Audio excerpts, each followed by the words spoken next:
we'll guide you through how to make flower pattern in Illustrator. If you find this helpful, don't forget to like and subscribe. Begin by opening your Illustrator application, go to the top bar menu and choose File to open the available options. From the drop-down menu, select New to create a fresh document for your flower pattern project. Next, choose your preferred preset size according to the design you want to make. Then confirm the setting by clicking Create. Once the document opens, start making your flower pattern by choosing a tool that matches the style of flower you plan to design. You can select from several provided tools, including the pen tool, curvature pen, ellipse tool, free draw tool, and other similar options. Use these tools carefully to create the different flower parts, such as petals, buds, leaves, or other decorative details. After drawing the shapes, use the Properties panel to adjust the stroke thickness, line style, and colors until the design looks balanced.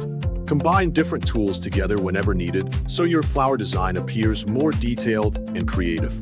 Take your time while working so every part of the flower is clean and properly shaped.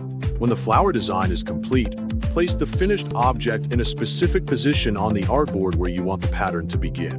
Duplicate the flower, then move the duplicated object into another spot that fits your preferred arrangement. Continue repeating the duplication process to add more flowers across the canvas and build the full pattern gradually.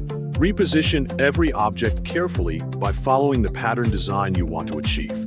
Arrange all the objects precisely so the spacing and alignment look neat and organized. If necessary, make additional adjustments by resizing certain flowers, changing colors, or refining smaller details to improve the final appearance. Finally, review the entire arrangement carefully.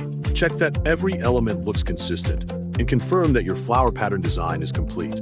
By following each step in order, you can create a flower pattern that looks professional even if you are still learning Illustrator.